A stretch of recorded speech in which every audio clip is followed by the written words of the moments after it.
Daddy, halika na. Kaya Rosa Camila. Emil! Rosa Camila. Uwi ka na. Pigilan yan! Emil, huwag mo na. Rosa Camila, sandali lang. Pakinggan mo naman ako. Rosa Camila. Rosa Camila. Rosa Camila, sandali lang. Pakinggan mo naman ako, please. Rosa Camila. Napasok na sana kami sa kanila eh. Rosa Camila. Tama na! Rosa Camila, parang awa mo na. Pakinggan mo naman ako. Sandali lang. Sandali lang. Rosa Camila! Rosa Camila! Rosa Camila, parang awa mo na. Sige na. Rosa Camila, please. Pakinggan mo naman ako. Awa ka naman sa akin.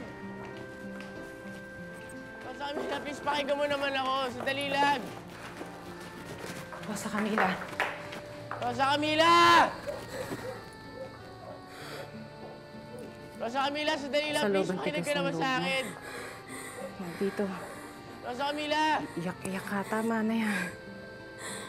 Ginawa ko lang naman yun para kay Daddy. Rosa Camila! Dahil ayoko na makadagdag sa problema niya dahil Rosa sa kalagayan Camila! niya ngayon. Alam mo ba kung bakit tayo nandito? Dahil napatawad na tayo ng daddy mo. Natanggap na niya ang sitwasyon mo. Rosa Camila, Ang makinig ka sakit naman kasi sa ang akin, ginawa sa akin okay? ni Carlito. Nagpakasal siya kay Phoebe.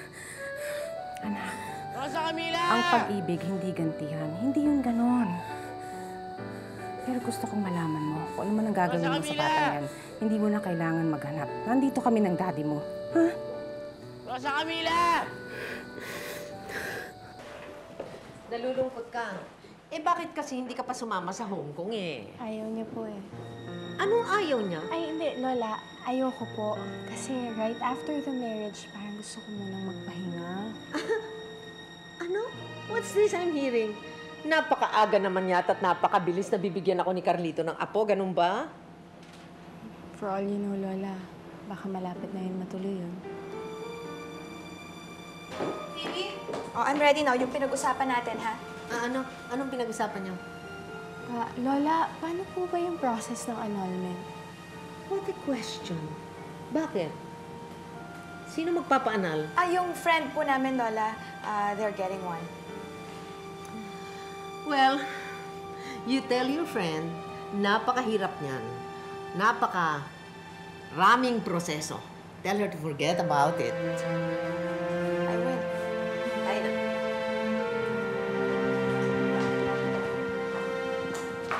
Bibili lang kami ng damit para kay Rosa Camila. Pero bukas ng gabi, nandito siya uli.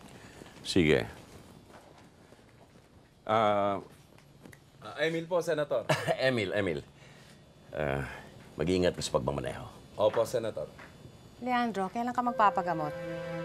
Mabuti na banggit mo yan. Tayo muna sa opisina. Pag-usapan natin ito. Halika, Emil. Asturias, personal matter ito.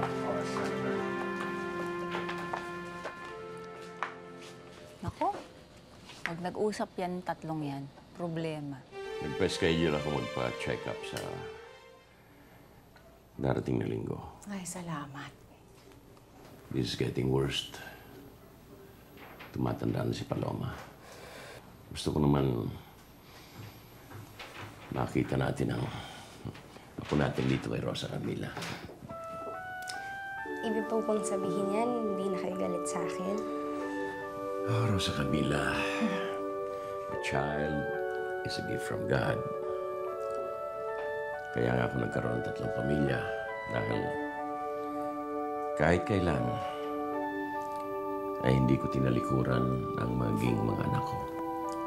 Ay, naku, Leandro. Matanda na tayo. Meron tayong apo. Alicia, sana maging apo natin ito ang maging solusyon sa mga problema natin. Pinagdarasal ko na sana'y maging lalaki yan para maging kapalit naman ni Alberto ko. Dad, paano pag naging babae yung anak ko? Hindi magiging problema, Rosa Camila, kahit ano pa man yan. Pagtutulong-tulungan natin 3, pagbubuntis mo. Sana, panalangin ko.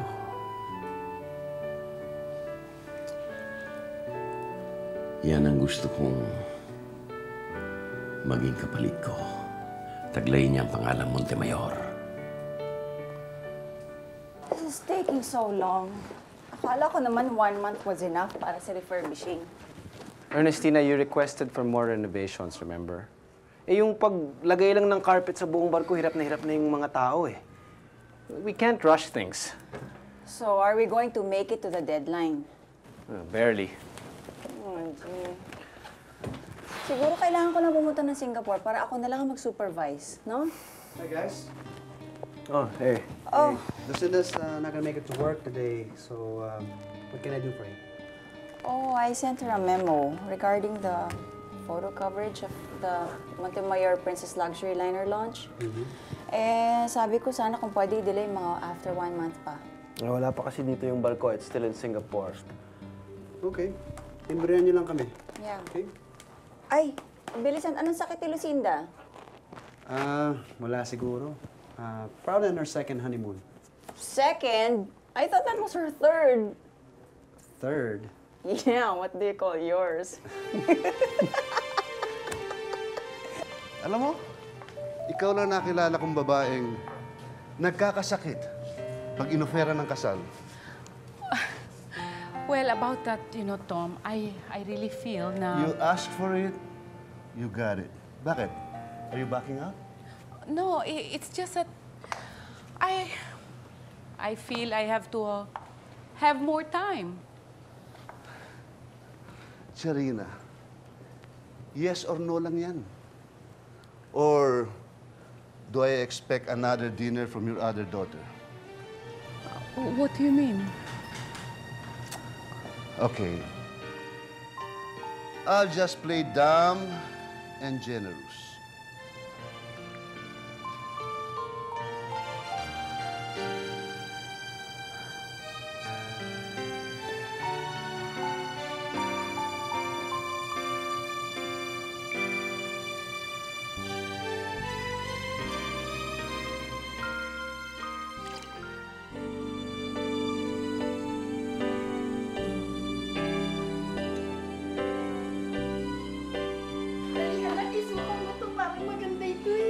Teka lang, hindi ba masyado pang maaga para magsuot ako ng ganito? 2 months pa lang naman yung tiyan ko. Anak, kung mana ka sa akin, sigurado akong malaki ka magbuntis. Kung sabihin mo, excited ka lang. Nakakaiyak naman yung pamangkin ko magkakaanak na. Ikaw kasi ayaw mo magkaanak eh. Ikaw ang mahina. Oh, tumatadyak na ba yung bata? Diyos ko, Emil, 3 buwan bago magtadyakan dyan, no? Ikaw ang excited sabihin mo. Uy, sino kaya magiging kamukha nito? Si Carlito o ikaw, anak? Ay,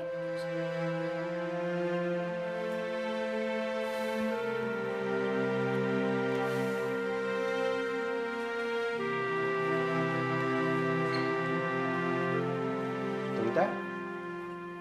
May hinihintay pa ako eh. Sino? Si Amanda. Si Amanda ba talaga?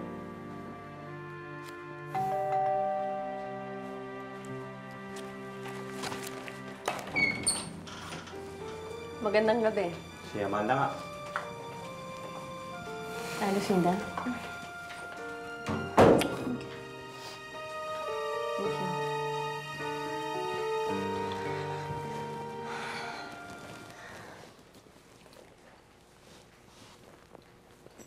Akala ko ba matutulog ka na? Bakit? Ano ba pag-uusapan niyo?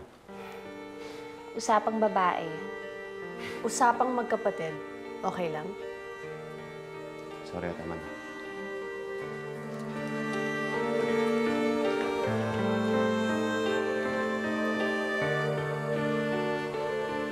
Lucinda, ano ba itong importanteng sasabihin mo na hindi pwede mo sabihin sa telepono o kaya sa text?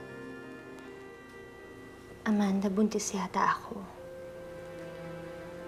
At? Hindi ko alam kung kay Bilisid o kay Nestor. Oh my God.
Ay,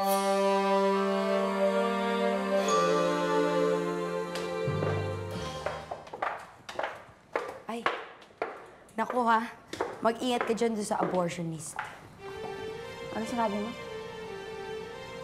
Wala, nagbibiro lang ako, Mami. Mami! Ate! Upo ka nga dito! Upo! Ate, tama na! Ate, tama na!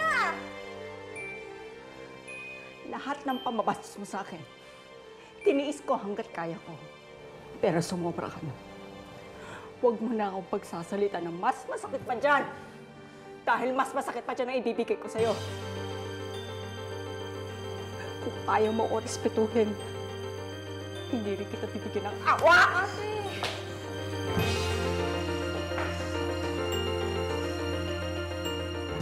Hindi mo itutuloy ang annulment na hinihingi ng kapatid ko.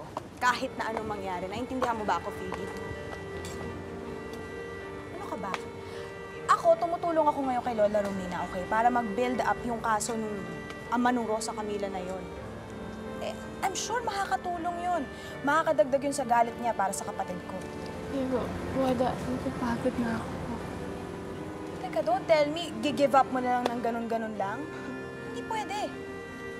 Guada, wala ka pang 1 linggo dyan sa posisyon mo at politikang-politika na kung magsalita ka. Tita, bakit pa talagang kay Rosa Camila ka pa kumakampi?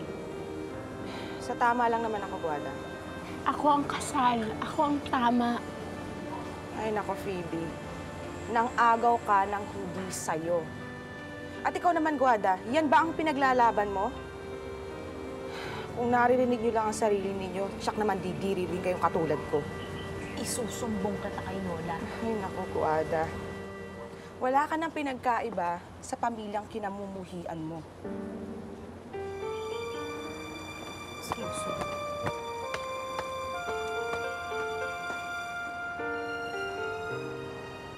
Nakalista ba si Rosa Camila? Yes, Senator. Pero dito raw po siya uuwi mamaya. Asturias, ilabas mo nga ang testamento ko. Of course, Senator. I suppose you'll do some changes in it? No, not in the next 7 or 8 months. Why, sir? Meron po bang special na mangyayari within the next 7 or 8 months? A grandchild. Gusto kong ayusin ang lahat ng mga papeles bago ako pumasok sa ospital. Ilabas mo nga yung ibinigay sa akin papeles ng Ways and Means Committee and call my staff to a meeting here. And one thing more, kailangan natin ng permanent replacement for Chief of Staff now that Amanda's busy with the companies. Asturias, ilabas mo rin mga papeles tungkol sa sales ng Montemayor Broadcasting Network. Gusto kong reviewin ito. Asturias. Ang pagkaalam ko, hindi naman nakakahawa ang sakit ko. What's wrong with you? I'm all right, sir.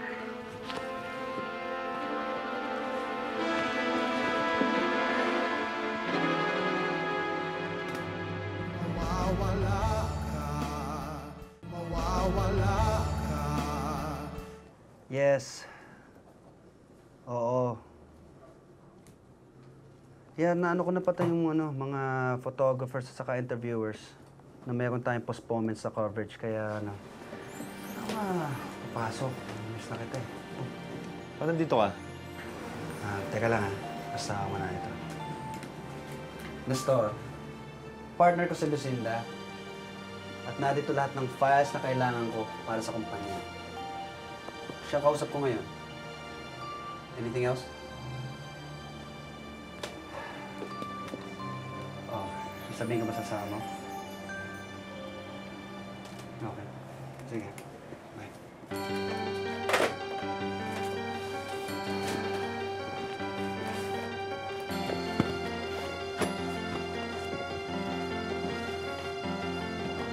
Pare, isang request ko lang. Sana, sa panahon na nagdadalang tao ang aking asawa, huwag kang sana sumusulpot-sulpot. Baka mamaya maging kamukha mo, imbis na ako. Tanda mo yan, ha?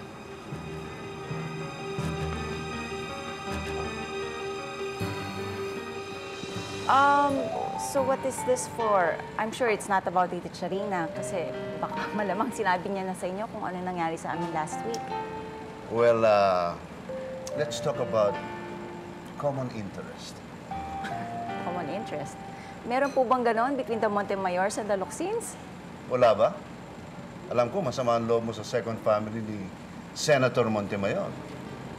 Oh, I'm sorry, sir, but I'm not in the habit of talking about family squabbles. Sa amin na lang yon. I know, but let me finish. And let me put this as nicely as possible para magustuhan mo. Gusto mong mawala si Charina sa buhay ng daddy mo.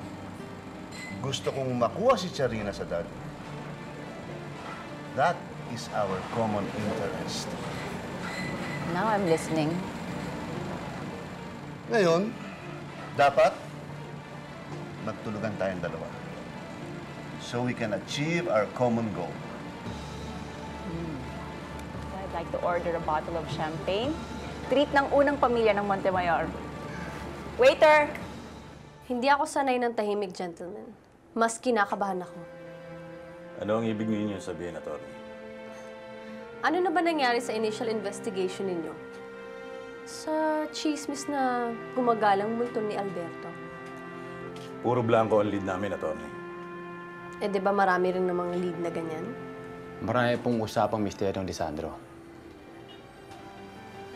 Alam mo, Panfilo, siguro dapat magbakasyon ka muna. Sa San Dionisio ba, Atty? Good thinking. At magsasama ho ba ako ng mga tauhan ko? Hindi ba up for leave din tong si Cruz? Tama ba, Kuya Bes? Hindi ho pwedeng kumuha ng sideline ng mga tauhan ng NBI, Atty. Ang sinasabi ko lang naman, Yabes, bakit kailangan pang mag-on leave si Cruz kung pwede namang may official assignment siya na out of Manila? Nasa sa kanya ho yun. Well, I hope hindi kayo takot sa multo. Let's do some ghost hunting.